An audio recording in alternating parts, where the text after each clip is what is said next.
जय हिंद दोस्तों। मैं अतुल पाल स्वागत करता हूं आप सभी का आपके अपने यूट्यूब चैनल एजुकेशन विद शिक्षा पथ पर। आज साथियों, आशा करते हैं आप सभी स्वस्थ होंगे, मस्त होंगे, अपना और अपनों का ख्याल रख रहे होंगे। आज मैं साथियों बहुत ही महत्वपूर्ण प्रश्नोत्तरी लेकर आया हूं जो कि भारत के नियंत्रक एवं महालेखा परीक्षक से संबंधित है। शॉर्ट फॉर्म में इन्हें कैग भी कहते हैं, कॉम्पिट्रोलर एंड ऑडिटर जनरल। तो सबसे पहले जानते हैं कि कैग होते क्या हैं। जितना भी हमारा सार्वजनिक धन होता है, इसके संरक्षक के रूप में इन्हें जाना जाता है। इनका कर्तव्य होता है कि केंद्र या राज्य जो भी संचित निधि से व्यय करते हैं, इनकी देखरेख या निगरानी में करते हैं। और इनके पद जो है संविधान में 148 से लेकर 151 तक दिया गया है, जो राष्ट्रपति के समक्ष शपथ लेते हैं। और इनकी शपथ का जो प्रावधान अनुसूची 3 में किया गया है। तो चलते हैं आज के पहले प्रश्न की ओर। पहला प्रश्न है, नियंत्रक एवं महालेखा परीक्षक राज्य लेखाओं से संबंधित रिपोर्ट किसे प्रस्तुत करते हैं। तो साथियों, इसका जो सही उत्तर होगा वो होगा गवर्नर। तो जो नियंत्रक एवं महालेखा परीक्षक हैं वो केंद्र से संबंधित रिपोर्ट केंद्र सरकार मतलब राष्ट्रपति को, और जो राज्य से संबंधित रिपोर्टें होती हैं वो यहाँ पे गवर्नर को प्रस्तुत करते हैं।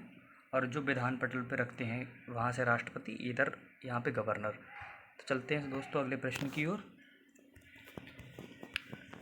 कैग अपनी शपथ राष्ट्रपति के समक्ष लेते हैं और त्यागपत्र किसे देते हैं। तो साथियों, जो त्यागपत्र होता है वो भी प्रेसिडेंट के समक्ष ही प्रस्तुत करते हैं। और यदि इन्हें हटाने की बात होती है तो हटाने से जिस प्रकार सुप्रीम कोर्ट के जजों को हटाया जाता है, उसी प्रकार से इन्हें भी हटाया जाता है इनके पद से। चलते हैं दोस्तों अगले प्रश्न की ओर। अगला प्रश्न है हमारा, कैग का कार्यकाल कितना होता है। तो साथियों, कैग का कार्यकाल यहाँ पे देख सकते हैं 5 वर्ष या 65 वर्ष, 6 वर्ष या 65 वर्ष होगा।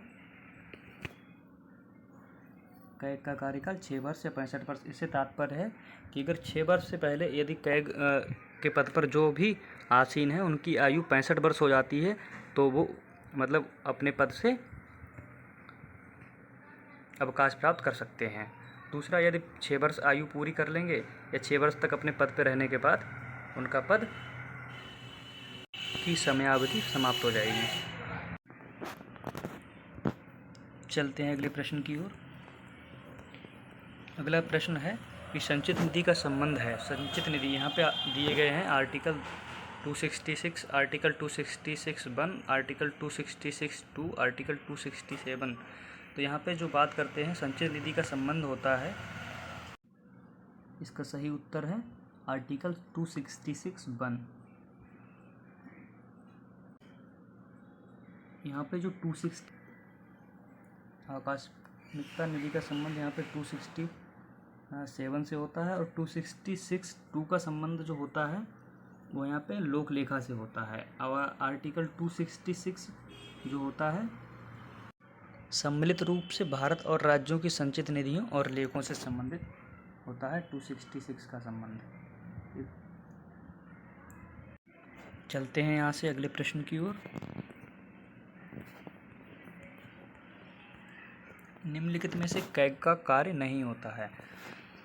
तो जो इसके ऑप्शन दिए हुए हैं, पहला ऑप्शन है सरकारी व निजी कंपनियों का लेखा परीक्षण करना, केंद्र या राज्य सरकार द्वारा अनुदान प्राप्त अधिकरण का लेखा परीक्षण करना, और तीसरा है राष्ट्रपति राज्यपाल के अनुरोध या पर स्थानीय निकायों का लेखा परीक्षण करना। चौथा है संचित निधि, लोक लेखा तथा आकस्मिकता निधि से संबंधित व्यय का परीक्षण करना। तो इसका जो सही उत्तर होगा वो होगा दोस्तों, सरकारी कंपनियां तो यहाँ होता है लेकिन यहाँ पे निजी कंपनियां भी दिया हुआ है, तो निजी कंपनियों का लेखा परीक्षण करना इनका काम नहीं होता है।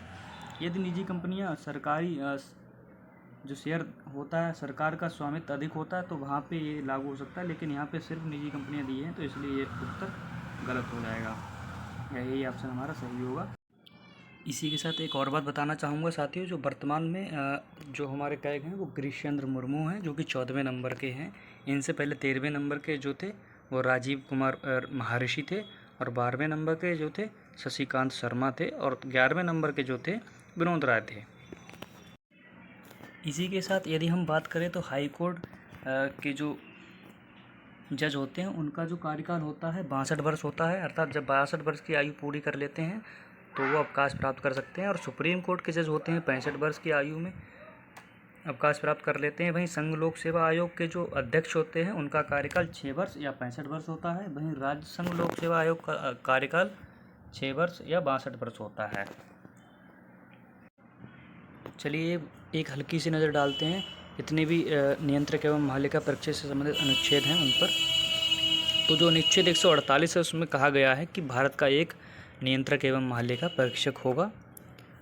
और दूसरा जो है अनुच्छेद 149 इसमें नियंत्रक महालेखा परीक्षक के कर्तव्य एवं शक्तियों के बारे में विवरण दिया गया है।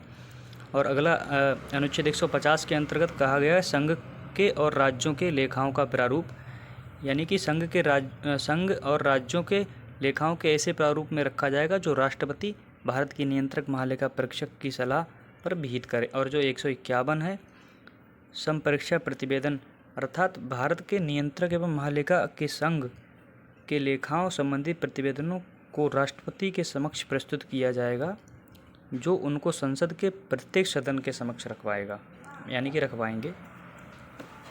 और वहीं राज्य की बात करें तो भारत के नियंत्रक महालेखा परीक्षक के किसी राज्य के लेखाओं संबंधित प्रतिवेदनों को उस राज्य के राज्यपाल के समक्ष प्रस्तुत किया जाएगा, जो उनको राज्य के विधानमंडल के समक्ष रखवाएंगे। आशा करता हूँ साथियों आज की वीडियो से आपको बहुत महत्वपूर्ण जानकारी मिली होगी। यदि वीडियो अच्छी लगी हो तो कृपया कमेंट कीजिए, और कोई इससे संबंधित प्रश्न हो आपके मन में तो भी कमेंट कर सकते हैं। वीडियो अच्छी लगे तो लाइक भी कर सकते हैं, चैनल को सब्सक्राइब कर लीजिए। और साथियों अगर वीडियो अच्छी ना लगे तो प्लीज़ डिसलाइक भी कर सकते हैं, कोई दिक्कत नहीं है। जय हिंद।